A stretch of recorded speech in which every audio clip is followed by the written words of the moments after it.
Right. Welcome, ladies and gentlemen, to our talk about preference and wondering if yours is rooted in colorism. So tonight, I'm the founder of Own Your I Am. It's an organization that deals with colorism and the social injustice that comes from it. So the Gentleman's Factory was lovely enough to let us have this conversation in their space. So I'm going to have Jeff Lindor give a little bit more about the space, what you guys can expect from here. I found it online and I was in awe just from looking at it online, and then I came to visit, and I think it's amazing. So we'll be able to share more about it. Good. How's everybody doing today? So I'm Jeff Lindor, the founder and CEO of the Gentleman's Factory, and it's a community for Black and brown men, right? So I realized that we grow in isolation and there aren't enough spaces, physical locations where we can go to whenever we want, right? So here at the Gentleman's Factory, we do just that, right? So we're constantly having events and workshops and seminars, etc. But it's also a space where a member here can come here whenever they want, right? So we even have members downstairs who have businesses and they would love to join the conversation, but they're like working on a project, right? So it's kind of like a safe space for us, by us, where we can have conversations just as this tonight, right? So it's really an outlet for where we come in. We don't have to put on a performance, so we don't have to, try to fit in, right? This is a space that's literally designed for us, and our membership community, it's over 150 strong, ranging from so many different industries, tech, finance, entrepreneurs, millionaires, guys figuring out life, guys that's just starting, guys like me that's just trying to get better every single day, right? So it's really a space that's literally designed for us. Like one of our taglines is, this is where street savvy meets sophistication and where innovators revolutionize the world, right? So this isn't an elitist spot where only the bourgeoisies occur. No, this is a spot for us. Some of us are bougie, right? And some of us, a little street savvy, right? You know what I mean? And you can define that as you want to, right? But again, I'm super excited about the conversation here tonight. So follow us on Instagram, so it's at Gentleman's Factory, tag the conversations and all of that stuff, and I'm super excited to have you here tonight. So have fun and let's change the world together. Snap.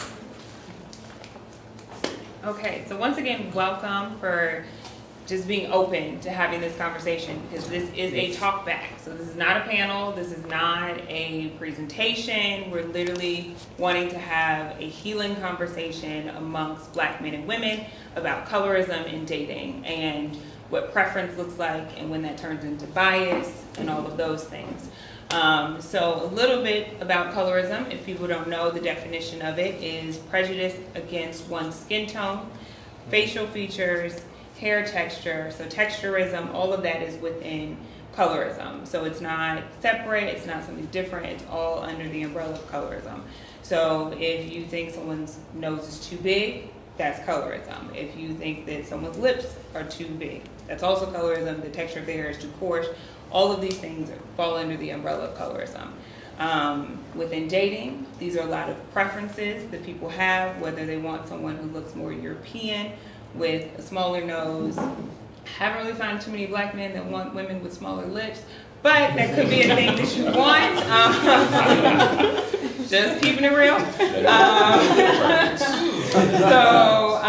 But that skews to the, more manageable hair texture and all of those things. So we wanted to have a conversation to really just talk about it, to enlighten people. As I started this organization, I realized a lot of people don't talk about colorism. A lot of people don't want to admit that it's still a thing within our community.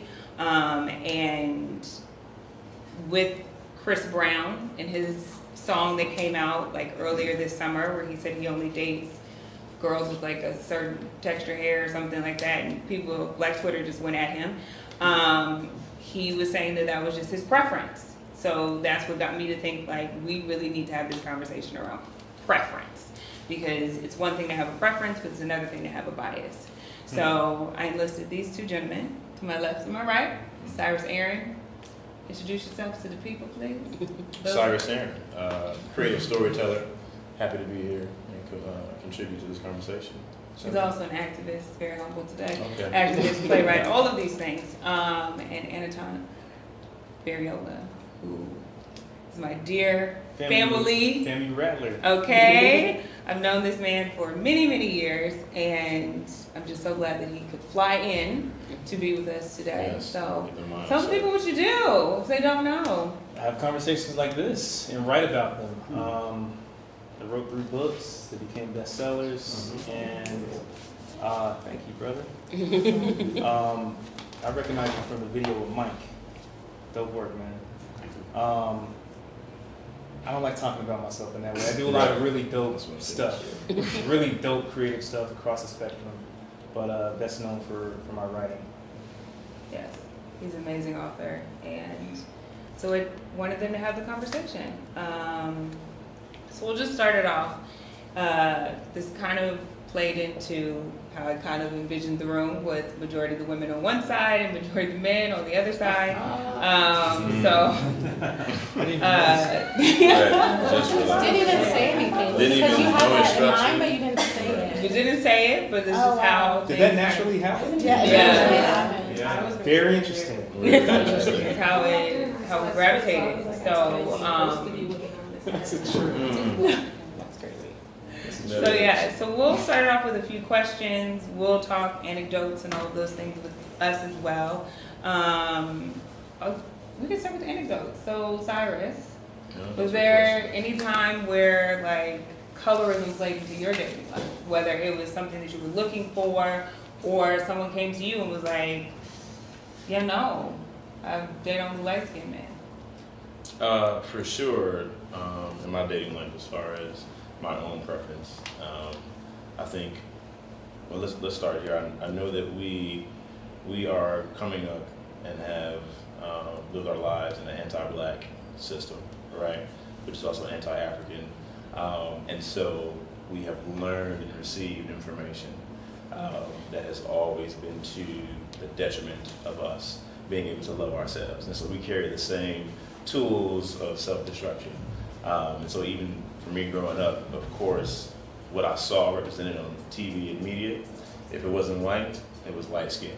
And when I think about dark-skinned heroines and women in specific roles, on the dark-skinned spectrum, they typically were the mom, the nanny, the auntie, the secondary character. And so when you don't have that representation to place within the idea of romantic, as a kid, you're just like, oh, okay, like she's always fair skin, always long curly hair. She looks like Denise Huxtable, like it's always that mode. You don't really have a language to be like, why do I naturally lean toward that? But that's what you always see, and so of course that's what you lean into. And unless someone comes in to intervene or even to disrupt that thinking, you just like run with it. And so as a kid, high school, college, I always leaned to lighter skin women. Always. And I had friends who, I've never said this, thank God, I've never said this, but I had homies who would be like, the whole "you're pretty for," ... which would always be put under fire. And of course, even hearing that then, I would be like, something's wrong about it, but I don't know what. Yeah. Now, as a 30-something, it's just like, I know exactly why that's an issue and why that's a problem, but I also know how that problem even exists in the first place. Yeah. So before Wow. we hop over to you, I just want to survey the women real quick. Who has been called pretty for a dark-skinned girl? Did you? Okay. So in my instances of being pretty for a dark-skinned girl, it's always seen as a compliment. Like you said, it's never that was inappropriate for me to say that? Like, why is your face twisted up? It's like, because you just said I was pretty, period. Period. Because you know what I'm saying? You're pretty for a light-skinned girl. Like, that doesn't happen. So, is one of those things I think, like when we talk, where you recognized, is my preference based in colorism? And I think sometimes we do need to take a step back to be like, what is my preference saying? And what does that look like? Like you said, like in college, that's what she was going for. She was like, red bone, let's do it. Right. You're like, So, and that's kind of what this, when we talk about preference versus bias. So if your preference is one thing, say it's light skin, long hair, whatever, but you see a dark skinned girl and you won't even give her the time of day, that's when it becomes a bias. So you can have a preference, you can have a type, but it doesn't necessarily mean that like you excommunicate anything that's not that type. And that's when it starts to become a bias. Now you have a bias against dark skinned women, coarser hair, or whatever it might be. So yeah. It's interesting. I mean, I had to think about it, right? Like even coming into this conversation, this isn't anything that people discuss on a public platform, so you don't even have the space to even think about it, right? Like my wife is fair skinned, and my father, who married my mother, who's now divorced, she's like the same complexion as my wife, and so is my stepmother, and so are the women he dated in between before marrying her. So what you said about, just the idea like what you see is what you naturally gravitate toward, I never even drew the connection that my affinity or direction in that way can be tied to my father, who's from Nigeria, and maybe he's dark skinned, like maybe, I don't know, maybe there's some complex internally where he favors lighter skin, which then transferred through me. My brother's wife is like your complexion, right? And I just never kind of drew the parallels because I don't think I sit on the side of like, oh, light skin's better. I mean, there was a point where I needed to date like a woman with like Tatiana Ali's complexion, kind of Indian, like Chili. You remember Chili from MTV? Like I was very specific. Like, was she on MTV? Nanda, yes, Chili. That whole kind of like tone with that hair, but then there's that hair. Yeah. Right. So it's like dark, but then there's that hair. But what did you think you were gonna get out of dating someone like? That's what it is. Is sometimes I think we associate traits to each skin tone. Like I need to date this Indian girl. Why? Yeah. Like what will she offer you that's different than the light skinned girl? That's different than the dark skinned girl? That's a good point. I mean, and these conversations are all new to me, but I don't think that I know that like the whole European mindset affects us all, right? Like it's a global phenomenon. Like I was in Dominican Republic and this dark-skinned woman with like coarse hair, I think I said something like, or somebody was talking to her and they said, my sister, like, like us. And she kind of, no, I'm not us. She thought she was like white. Dark-skinned woman with coarse hair. So it's a powerful thing that I think we're all affected by. And I think it's good to have conversations like this so that we can say it out loud. You know what I'm saying? And then kind of like work through it. Yeah. Because it's a real thing. I mean, we're affected by colonialism, Yeah. I don't even know if we know our why. You know what I mean? I haven't. That's you see me struggling through it. Like so it's like in there that we don't even know. Where is the why? Right? It's like I think we think it's subconsciously better. But that's interesting, right? Because when you talk about the colonized mind, right? And it's like, so in your question about what do you think you're getting from this person who looks this way or looks this way? I don't know if that's not the why, but it's like I know that this person with Euro features has been historically and culturally the object of everyone's affection. And that is constantly, to your point, like that is constantly being fed to me. This is the object of affection. This is the object of affection. And then someone else who is culturally put into a different type of box that is not an object of attraction, I implicitly just start to relegate them to that box. And so I think that when we start to interrogate those whys, it takes us back to the colonized mindset, but it then becomes a responsibility or just a provocation to ourselves, right? To say, well, what do I want to do now with this new information? How do I uncolonize my mind? How do I? And I think it starts with having conversations like this, right? And I think I think there's a little bit of discomfort even for. I would say that like for a lot of people, but I don't want to speak for anybody else, but like for me, what you said before, Cyrus, does resonate with me. Where I think about the fact that like yeah, like, you know, red bone, like it's like I'm light skinned, I know that I have like my privilege or whatever, but it's like I also know that I'm drawn to like light skinned women as well. But like when I start to interrogate, when I have these conversations, I'm just like, oh, where is that coming from? Like I'm now needing to sit in this discomfort quite a bit. And it's like, but on the other side of discomfort, on the other side of being uncomfortable is growth, right? Mm-hmm. And so it's like, I don't want to be the same person tomorrow that I am today. So it's like, what can I do? And that's why I'm here. So Yeah. I think it's interesting, and I think that's why a lot of us are here. So the why, I think it's like, we don't want to be the same. We don't want to remain colonized in our minds. I think that's the real why. Yeah. So I think it's also important that whatever the why is specific to each individual. You can't put everybody in the same box in terms of what that why is. Yeah. Everyone has different experiences through life in terms of where they grow up, what type of community they grow up in terms of what has impacted their brain. So when you have these conversations, I think it's very important to let people individually unpack that why versus putting everyone in a box saying, oh, because of X, Y, Z, Yeah. or because you're light skinned, this is why, or because you're darker skinned, this is why.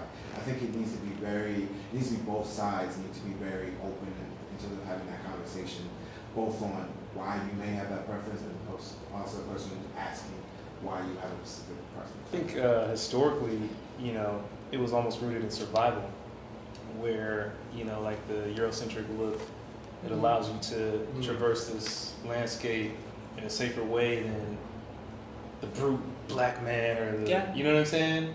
So I think even, dating back to, you know, slavery days and even after that, it was like almost like a survival mechanism, and who you choose as your mate, you know, to have kids with. So for me, I mean, in college, I used to always say, like, for women that I would date, like, I would love to have pretty brown-skinned babies with curly hair with you, right? And the joke was the curly hair part.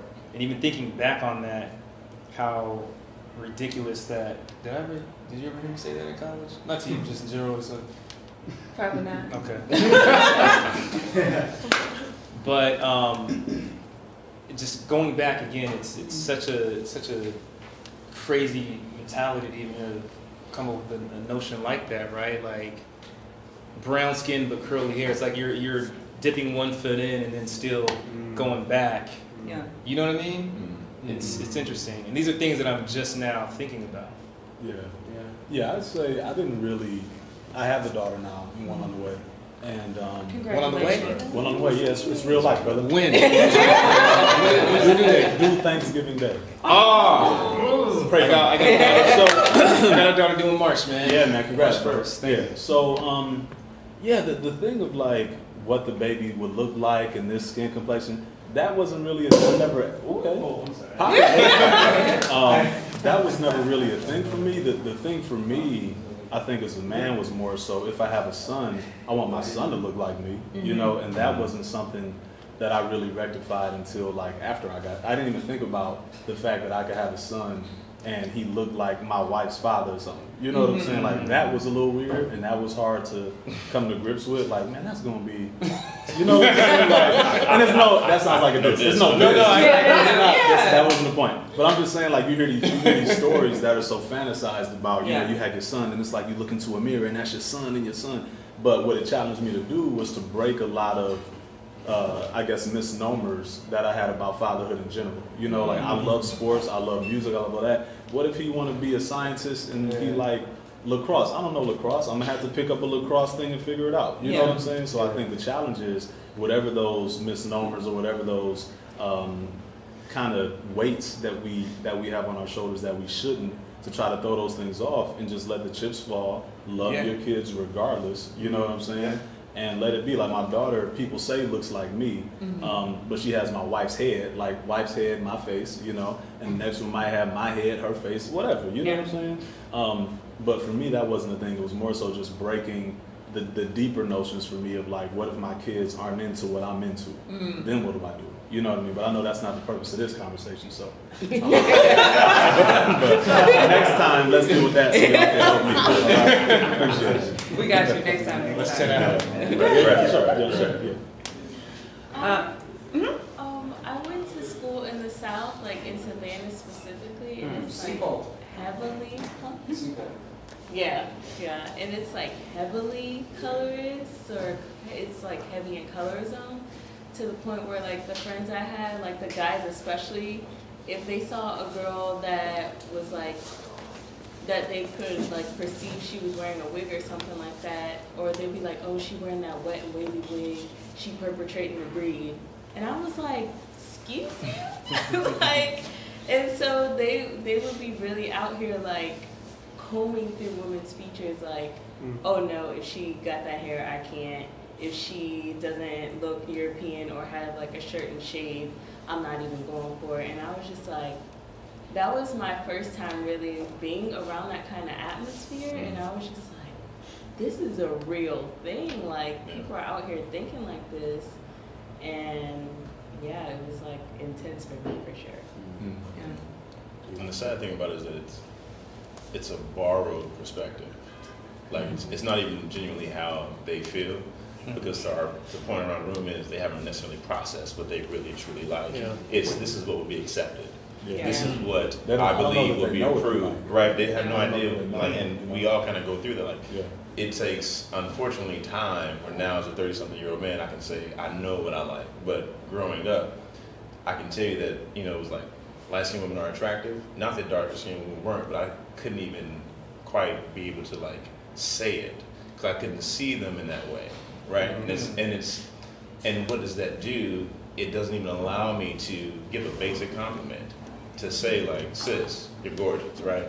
I can't even verbalize that very genuine gesture because I don't know how to communicate attraction to this side of my kin, my people. And we see that in the patterns. And so like with every celebrity or athlete who have these large platforms, and it's like, what women are they choosing to hoist up and present in front of everyone? And there's a pattern there. And that pattern says we have a problem within our community because their platform is reaching beyond what, say, the platforms that we have in this room.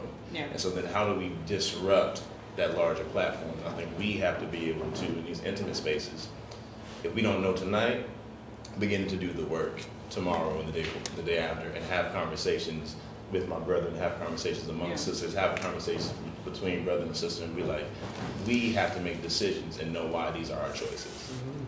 So speaking to your like the visuals that you see, I think I may have mentioned this to you before we had this conversation, but I watch a lot of TV, so I noticed a pattern with darker skinned women on TV. It was Issa Rae, the dark skinned sister on Blackish? not Blackish. What is the name of that show? It's on with the plant with the Love is. they're like they have a yes, Queen Sugar. We're just gonna take Kerry Washington. She's she's brown skinned, and then she'll come over. And Annalise Keating. We're just and Annalise Keating. And so these shows all created by Black women. All of the darker skinned women and Carrie were cheaters. And I was just like, we couldn't have had a different narrative. I was like, the narrative is here on Scandal was the first. Then Annalise, she's out here cheating with her husband. She also cheating on her husband. She also got her husband because she cheated with him. And then Issa Rae came out with her show. She's now a cheater. Queen Sugar.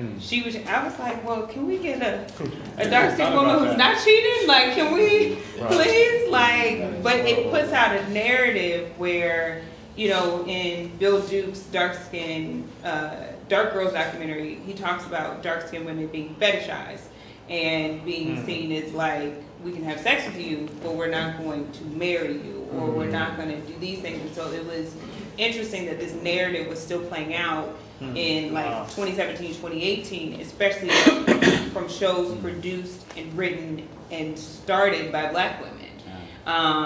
And it goes like what you said, these visuals are put out and we're not realizing these are the things that we're consuming, you know, or it's the light-skinned girl who's always stuck up and always bougie, you know, and then we're just thinking like all the light-skinned girls are stuck up and bougie. And it's like, nah, sis, I'm real down to earth or whatever, like, but you just automatically put that on that person because these are the visuals that we see.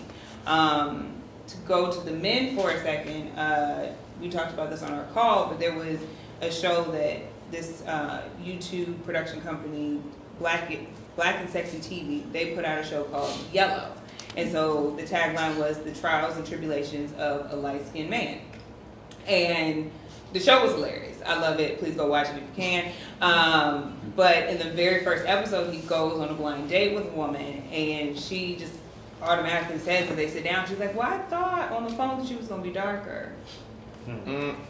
Like, your voice just sounded like you were dark. And I was like, what is happening? And so he just was like, so this date is over. I have things I have to do. But I think on both sides with these biases on men, for the dark-skinned men to be the protectors, to be, you know, super macho and all these things, and the light-skinned men is like, oh, you're so emotional. Oh, you're going to be so sweet. Oh, all of these things. And we don't even realize that these are the things that we're being fed. And these are the biases that we're putting on people. And it's like, well, I need somebody who's going to protect me. So I need like the tall, strapping, dark-skinned man. Because his yellow behind him going to protect me. Like, he's going to run away. And it's just like, no, he probably can fight too. Like, everybody can fight. Except for me. So, look, y'all can fight. So, but yeah, so it's one of those things that we, on both sides, on both ends of the spectrum, need to reconcile these different prejudices that we have, whether it's light-skinned women, dark-skinned women, light-skinned men, or dark-skinned men. So yeah, does anybody have like, yes? Yeah, Sorry. I think for men it's different. I mean, this is a topic people talk. It's an important one that people really talk about. But I think my perspective is that I've come to the conclusion that because, unfortunately, a woman's identity is so tied with her beauty and how she looks. Like even if you look at studies like being upwardly mobile within the professional space, I don't know. It does as a woman. Your looks do count. If you get a promotion, if you're getting promoted, that so not to be like bash on the light skinned dudes, struggle.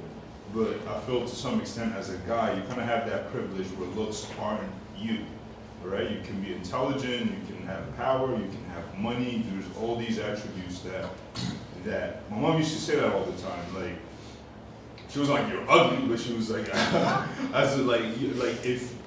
she was like, a woman respects a man who went to school. A woman respects a man who earns money. So there's these things, right? I don't think these same conversations are being had with parents and the girls, right? And it's just a symptom of society where like a woman's looks, no matter how educated she is, no matter how professional she is, no matter how intelligent, it just weighs more in terms of her as a person.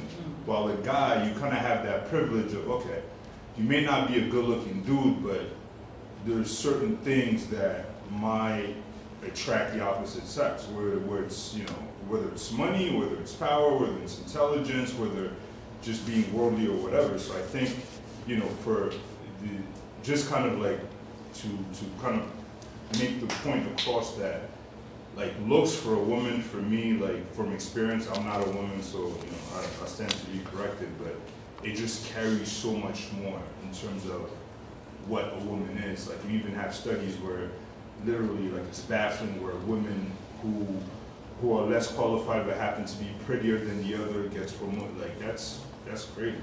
Where it kind of has like it influences your quality of life, the way you look, right? Whether someone's willing to help you out on the street if you're asked directions. I mean, as a guy, like I don't think we have to worry about the same things.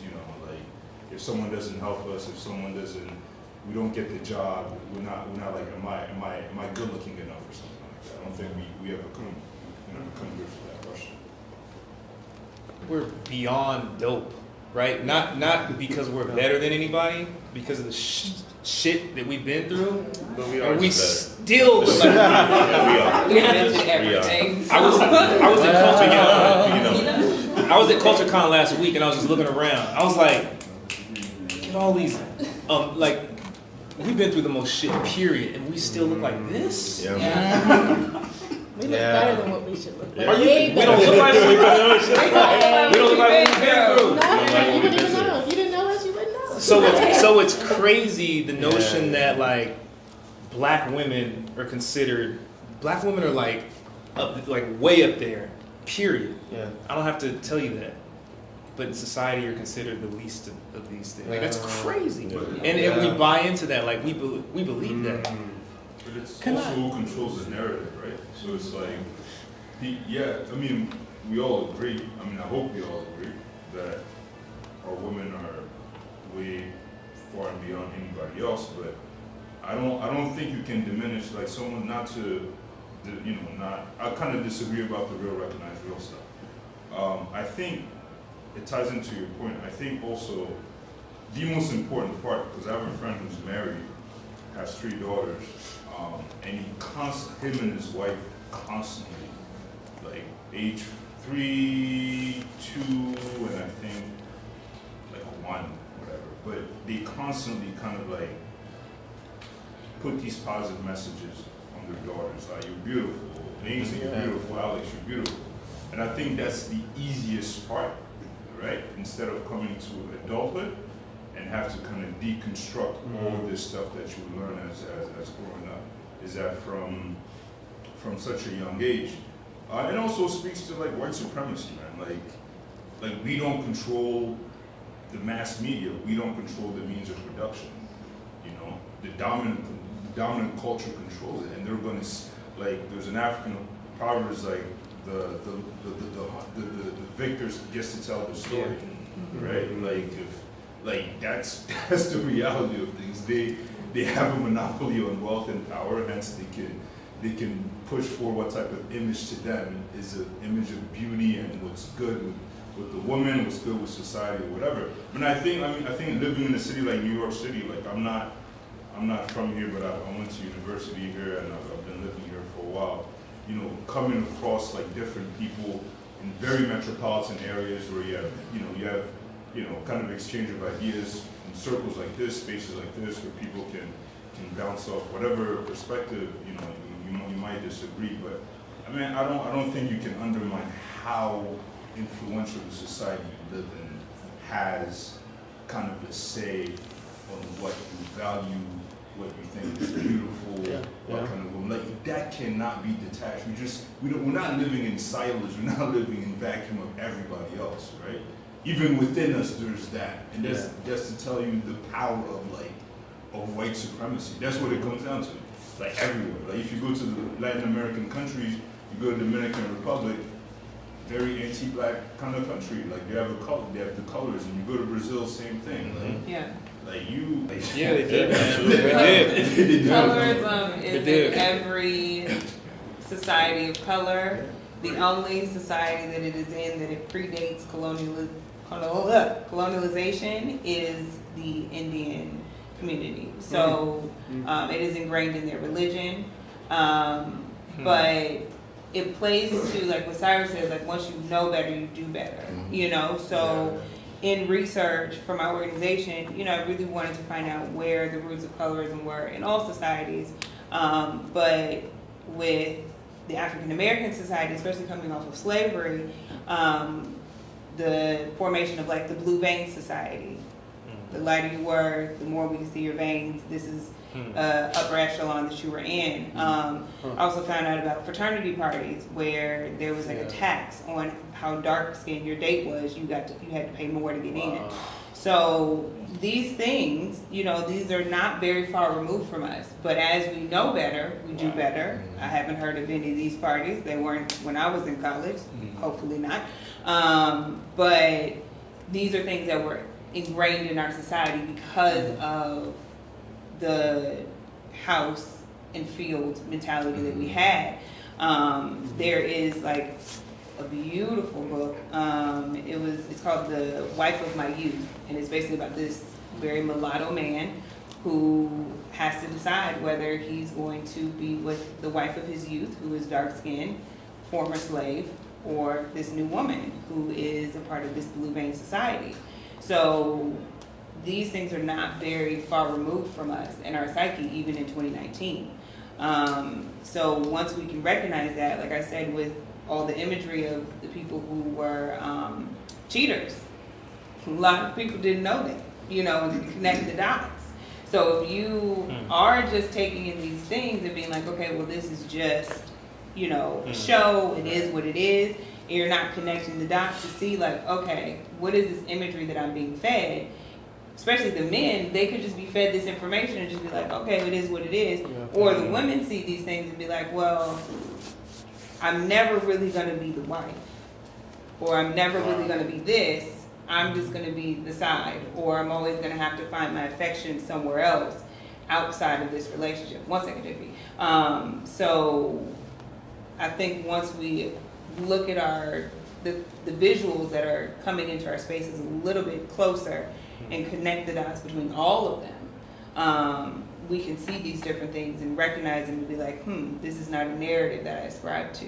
Yeah. This is not something that I want to be a part of. When it comes to entertainment, and to the point you made earlier, we'll start with you as far as the representation of the sisters in those specific roles. The one thing that we don't have that we need is volume.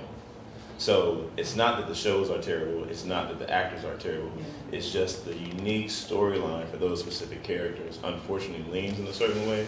But if we had, say, 25 shows on at the same time, then it would be accepted more, and it would be okay because it wouldn't lean in a certain direction to change the narrative. But then when you think about entertainment, and this is unfortunate because I'm a creative writer, but I can always critique the industry that I'm in. The American entertainment industry is trash because of the information that it pushes out. So with the Maury show, it's total manipulation on poor people, regardless of their ethnicity, demographic. Every poor person that goes on that show is being taken advantage of. Yeah. But at the same time, what does that tell you? It is about the coin. They can do a story that's based in Egypt and every character be white. How does that even make sense? So I think we have to then change. We have to then change where we assign the value of I guess we have to change the value of, or how much power we give to those forms. And we have to say, what's the new form of power? Whose message really matters? Because we know that's bullshit. Like, if you can literally sell and push across the nation a story based in Egypt, and there ain't no black people in this film, like, how does that even line up? Like, it's all white European people playing these roles. That don't even make sense. And so we have to understand that it's nonsense to begin with. And so where's the truth? And we have to change our perspective to find where the truth is. And that comes from us. And I think the question I kind of want to lean into is, what are we doing on that micro level to then heal and reconcile? Like, what are we doing in our everyday lives? What message are we pushing to then heal this reality of colorism, this reality of self-hate? How are we pushing the perspective, how are we pushing the love in the direction that it needs to go into? Because if we don't do that, they're going to continue promoting nonsense. We know that. Like, it's never going to end. If it ain't us, it's the Latin community. If it ain't us, it's the Mexicans. If it's not us, it's going to be the Asians. If it ain't us, folks in Asia are going to be talking about bleaching cream because they don't want to be like, it's all that nonsense will always exist. But we have to have the same value system. We have to agree across the board, and we have to say, okay, well, what are we going to do to align and be in the same place? I think some of that is, I mean, to your point, you can't always protect people from what outside perception always is. What you can do, I don't have any kids, but when you have kids and you prepare them to step out into the world as a black man or a black woman, we're starting to have the conversation now where, if you see a police officer act this way, act this way, act this way, I think you also need to have a conversation about, what does beauty look like and how you need to project yourself and how you find quality in yourself to the point that you were making at a very young age.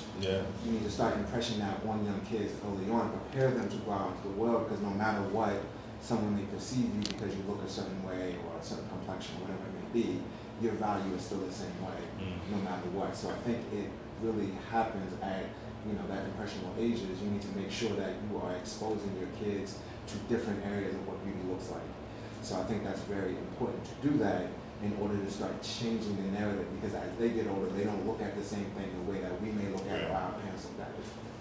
What I did, to answer your question, I married a black woman on purpose, very intentionally. I always knew I was going to marry a black woman. She's black. I celebrate her like publicly, even though I'm very private. It's very intentional, not only because I can't keep that type of love to myself. You know, it was I didn't plan on being this public with it, but it's something that, to me, when I see, like, when I go out in public and people say, oh, how should they know my wife by first name? They know about my black son. And, you know, I'm very intentional about the messaging that I send. And I say black, like, I don't just say my wife, I say like my black wife. You know what I'm saying? Like, I'm very, very intentional with my messaging because I know its impact. And when it comes to these spaces that I enter, you know, whether it's, I don't know, whether I'm in LA doing something or, you know, for this network or whoever I'm doing work with, I don't compromise. Like, a lot of times people feel muted because you're not supposed to say certain things. Like, you don't want to be too Afrocentric. There was a point where I was kind of conflicted because oftentimes, like, it conflict with my pro-blackness and my faith. You know what I'm saying? Because the two can't really coexist, right? Like, I'm for my people for sure, but at the end of the day, when it's all said and done, like, I'm about souls, and souls have no color, right? Like, I'm about like everybody. So within that conflict, I had to ask somebody on a plane from Australia one time, like, do I need to lean more into my pro-blackness? Because that can come at a cost. I can lose opportunities. Because I'm very, like, it's burning in me. Like, I'm black. I type black in, like, capital B. And when I say white, it's not. It's W. a small thing. I mean, it's small. Hey, and I said that on camera. I didn't say it's a small thing. It's a small thing. And I said that on camera. That's correct grammar. Yeah, I mean, that's correct grammar? Okay, that's what I No disrespect, right? It's intentional. It's intentional. But those are the intentional measures that I take to ensure that, like, we're celebrated and we're seen as exactly who we are. I think when it comes to colorism, one thing that I know I did is I think to first of all confront the generalization that light skin and dark skin is. Because I know I had a situation where I was dating someone and they called me light skin, and I was like, yeah, I'm like you, I always consider myself in the middle. Right. And like I was like, no I'm not. And he was like, why are you so offended? And I didn't understand why I was so offended because there was no reason for me to be offended, but I think it was the stigma. So that's when I realized, like, what is light skin? So then I, like, just took it upon myself to just find random light skin bloggers, light skin people, and, like, go on their page, read about them, read about their families, read about the work they're doing, so that I could kind of see them as a person, as a mother, as a photographer, as a writer, versus just this light skin motif thing. And it kind of made me realize, like, this idea of being dark skinned and being light skinned, although it is definitely important when it comes to colorism, but just to see it as a generalization because that's what it is. Yeah. You know, when you talk about the dark skinned women on TV, you know, you have Issa Rae, you have Emily Keaton. They're both dark skinned, but they're also two very different characters. They're individuals, and so I think reminding myself that light skin and dark skin in itself is a generalization, I think helped me to recognize that it's not something that I should put so much emphasis on when I'm thinking about people or like making my preference.